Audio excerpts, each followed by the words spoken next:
ये आकाशवाणी रायपुर है। प्रादेशिक समाचार बुलेटिन के साथ मैं राहुल सिन्हा।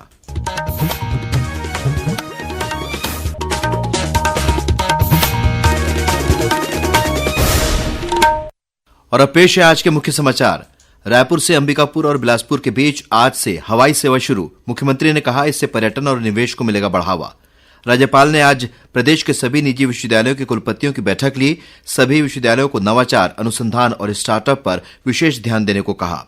राज्य विधानसभा में आज चालू वित्तीय वर्ष के लिए द्वितीय अनुपूरक बजट ध्वनिमत से पारित। सदन में विनियोग विधेयक और 6 संशोधन विधेयक भी पारित किए गए। और एक भारत श्रेष्ठ भारत अभियान के तहत आज छत्तीसगढ़ और उत्तर प्रदेश के संस्कृति विभाग के बीच समझौता ज्ञापन पर हुए हस्ताक्षर। अब समाचार विस्तार से। रायपुर से अंबिकापुर और बिलासपुर के बीच आज से हवाई सेवा शुरू हो गई है। मुख्यमंत्री विष्णुदेव साय ने आज रायपुर के स्वामी विवेकानंद विमानतल से इस हवाई सेवा का शुभारंभ किया। इस अवसर पर विमान को वाटर सैल्यूट दिया गया। कार्यक्रम को संबोधित करते हुए मुख्यमंत्री ने कहा कि ये हवाई सेवा शुरू होने से सरगुजा और बिलासपुर संभाग में पर्यटन के साथ साथ निवेश की संभावनाएं बढ़ेंगी। रायपुर से अंबिकापुर ये हवाई यात्रा शुरू होके और निश्चित रूप से इससे छत्तीसगढ़ में टूरिज्म के सेक्टर में और निवेश के सेक्टर में बहुत इससे लाभ होगा। बाहर के लोग आएंगे। सरगुजा संभाग में भी टूरिज्म के लिए अपार संभावनाएं हैं। उद्योग जगत के लोग भी आएंगे तो निश्चित रूप से इसका लाभ छत्तीसगढ़ को और सरगुजा संभाग को होने वाला है। इस हवाई सेवा का आरंभिक किराया 999 रुपये रखा गया है। हमारे सरगुजा संवाददाता आलोक शुक्ला ने बताया कि यह हवाई सेवा शुरू होने से सरगुजा क्षेत्र के लोगों को बरसों पुराना सपना पूरा हुआ है। सरगुजा के लोगों का अंबिकापुर से उड़ान भरने का सपना आज साकार हुआ। आज महामाया विमानतल से बहुप्रतीक्षित हवाई सेवा की शुरुआत हुई। आज छत्तीसगढ़ के मुख्यमंत्री विष्णुदेव साय ने 19 सीटर विमान को रायपुर के स्वामी विवेकानंद एयरपोर्ट से 11:15 बजे हरी झंडी दिखाकर रवाना किया। उन्होंने कहा कि अंबिकापुर से प्रयागराज, अयोध्या, लखनऊ व अन्य कनेक्टिविटी पर भी बात चल रही है। टूरिज्म की भी सरगुजा में अपार संभावना है। इसका भी लाभ मिलेगा और यहाँ व्यापार के अवसर बढ़ेंगे। आलोक शुक्ल, आकाशवाणी समाचार, अंबिकापुर। यह हवाई सेवा सप्ताह में 3 दिन गुरुवार, शुक्रवार और शनिवार को संचालित होगी। राज्यपाल रमेन डेका ने आज प्रदेश के सभी निजी विश्वविद्यालयों की बैठक लेकर उनकी शैक्षणिक गतिविधियों, नई शिक्षा नीति के क्रियान्वयन और अन्य कार्यों की समीक्षा की। बैठक में राज्यपाल ने सभी विश्वविद्यालयों को नवाचार, अनुसंधान और स्टार्टअप पर विशेष ध्यान देने को कहा। उन्होंने विश्वविद्यालय अनुदान आयोग के मापदंडों और नियमों के अनुरूप कार्य संचालित करने के निर्देश विश्वविद्यालयों को दिए। राज्यपाल ने कहा कि विद्यार्थियों के हित में अकादमिक कैलेंडर का पालन करें। उन्होंने नियमित शिक्षकों की नियुक्ति और विश्वविद्यालय अनुदान आयोग के मापदंडों के अनुरूप पात्र शिक्षकों को ही पीएचडी के लिए गाइड नियुक्त करने के निर्देश दिए। उन्होंने उच्च शिक्षा की गुणवत्ता में सुधार के लिए अन्य विश्वविद्यालयों के साथ एमओयू करने को कहा। बैठक में विभिन्न विश्वविद्यालयों के कुलपतियों ने राष्ट्रीय शिक्षा नीति के क्रियान्वयन और विश्वविद्यालयों द्वारा विभिन्न क्षेत्रों में किए गए नवाचार तथा अन्य बिंदुओं की जानकारी दी। राज्य विधानसभा की शीतकालीन सत्र के तीसरे दिन आज चालू वित्तीय वर्ष के लिए द्वितीय अनुपूरक बजट ध्वनिमत से पारित हो गया। यह अनुपूरक बजट लगभग 805 करोड़ रुपए का है। इसके अलावा सदन में विनियोग विधेयक और 6 संशोधन विधेयक भी पारित किए गए। राज्य विधानसभा में आज दूसरा अनुपूरक बजट और विनियोग विधेयक ध्वनिमत से पारित हो गए। इस पर हुई चर्चा का जवाब देते हुए वित्त मंत्री ओपी चौधरी ने कहा कि प्रदेश में विकास कार्यों के लिए राशि की कमी नहीं होने दी जाएगी। उन्होंने बताया कि राज्य सरकार ने आगामी वर्ष को अटल निर्माण वर्ष के रूप में मनाने का निर्णय लिया है। अनुपूरक बजट में लखपति दीदी और ड्रोन दीदी के लिए 250 करोड़ रुपए का प्रावधान किया गया है। वहीं उड़ान योजना, यूनिटी मॉल, नियत नीलानार योजना और बस्तर ओलंपिक के लिए भी बजट में प्रावधान किए गए हैं। इससे पहले चर्चा के दौरान नेता प्रतिपक्ष डॉक्टर चरणदास महंत ने कहा कि सरकार विकास कार्यों के लिए स्वीकृति में पक्षपात कर रही है। सदन में आज छत्तीसगढ़ विधानसभा सदस्य वेतन भत्ता और पेंशन संशोधन विधेयक, छत्तीसगढ़ भू राजस्व संहिता संशोधन विधेयक, छत्तीसगढ़ नगर निगम और नगर पालिका संशोधन विधेयक, छत्तीसगढ़ अनाधिकृत विकास का नियमितीकरण संशोधन विधेयक तथा छत्तीसगढ़ माल और सेवा कर संशोधन विधेयक ध्वनिमत से पारित किए गए। छत्तीसगढ़ नगर निगम और नगर पालिका संशोधन विधेयक पर हुई चर्चा में कांग्रेस सदस्यों ने भाग नहीं लिया और इस दौरान सदन से बहिर्गमन किया। कांग्रेस सदस्यों का आरोप था कि ये विधेयक संविधान के 74वें संशोधन की भावना के विपरीत है।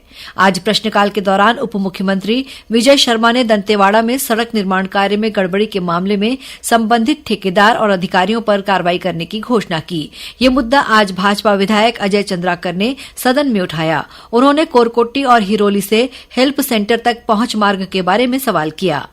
आज प्रश्नकाल के दौरान विधायक धर्मजीत सिंह ने प्रदेश में संचालित शासकीय और निजी अस्पतालों में फायर सेफ्टी के बारे में प्रश्न किया। उन्होंने जानना चाहा कि अस्पतालों में कितनी बार मॉक ड्रिल किए गए। भाजपा विधायक अजय चंद्राकर ने जानना चाहा कि इस अधिनियम के दायरे में क्या निजी अस्पतालों को भी लाया जाएगा। इस पर स्वास्थ्य मंत्री श्याम बिहारी जायसवाल ने कहा कि फायर सेफ्टी का ऑडिट गृह विभाग करता है। गृह मंत्री विजय शर्मा ने बताया कि पिछले 5 साल में फायर ऑडिट नहीं किया गया। सदस्यों ने इस विषय को संज्ञान में लाया है, अब इस पर काम किया जाएगा।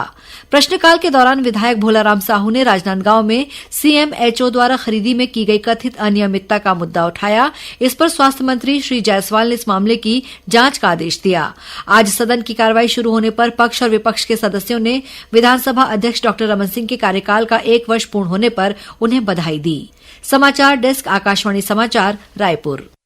प्रादेशिक समाचार आप आकाशवाणी रायपुर से सुन रहे हैं। मुख्यमंत्री विष्णुदेव साय कल मुंगेली जिले के लालपुर धाम में आयोजित बाबा गुरु घासीदास जी के 268वें जयंती समारोह में शामिल हुए। इस अवसर पर मुख्यमंत्री ने लालपुर धाम में गुरु घासीदास मंदिर के जीर्णोद्धार के लिए 50 लाख रुपए और लोरमी में नालंदा परिसर का निर्माण करने की घोषणा की। इसके अलावा मुख्यमंत्री मुंगेली जिले के मोतिमपुर अमर टापू में आयोजित गुरु पर्व मेला में भी शामिल हुए। इस मौके पर मुख्यमंत्री ने कंतेली में नवीन महाविद्यालय खोलने के साथ ही मोतिमपुर उप स्वास्थ्य केंद्र का प्राथमिक स्वास्थ्य केंद्र में उन्नयन करने की घोषणा की। एक भारत श्रेष्ठ भारत अभियान के तहत आज छत्तीसगढ़ संस्कृति विभाग और उत्तर प्रदेश सरकार के संस्कृति विभाग के बीच एमओयू हुआ। इस समझौते के तहत भारतीय एकता की भावना को मजबूत करने, समृद्ध सांस्कृतिक विरासत को प्रदर्शित करने, नवाचारों और अनुभवों को साझा करने के लिए दोनों राज्य परस्पर सहयोग करेंगे। इससे उत्तर प्रदेश और छत्तीसगढ़ के सांस्कृतिक संबंधों के बीच एक नए दौर की शुरुआत होगी, जिससे दोनों राज्यों के कलाकार लाभान्वित होंगे। राष्ट्रीय जांच एजेंसी एनआईए ने माओवादियों को की जाने वाली सामानों की आपूर्ति और समर्थन श्रृंखला की जांच के लिए बीजापुर जिले के 4 अलग अलग स्थानों में छापेमार कार्रवाई की है। ये कार्रवाई भैरमगढ़, आवापल्ली और तर्रेम आदि इलाकों में की गई है। इससे पहले एनआईए ने पालनार इलाके में छापामार कार्रवाई के दौरान कुछ लोगों को गिरफ्तार कर उनके पास से माओवादी सामग्री बरामद की थी। एनआईए की यह कार्रवाई छत्तीसगढ़ और पड़ोसी राज्यों में सक्रिय माओवादी समूहों के प्रभाव और संसाधनों पर अंकुश लगाने के उद्देश्य से की गई है। नारायणपुर जिले के डीहीपारा ओकपाड़ के जंगल में माओवादियों ने आईडी विस्फोट किया है।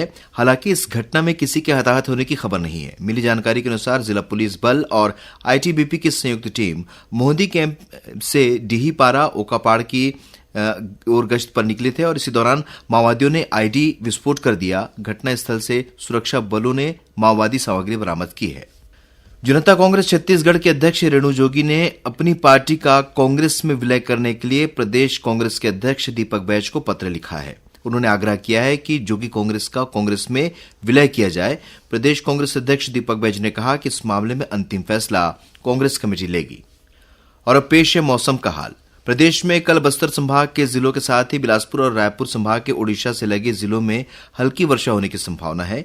मौसम विज्ञानी एचपी चंद्रा ने बताया कि एक कम दबाव का क्षेत्र बंगाल की खाड़ी से होते हुए तटीय आंध्र प्रदेश की ओर बढ़ रहा है। इस कारण हवा की दिशा में परिवर्तन हुआ है, जिसके चलते दक्षिण छत्तीसगढ़ में बादल छाए हुए हैं। और अब कुछ समाचार संक्षेप में।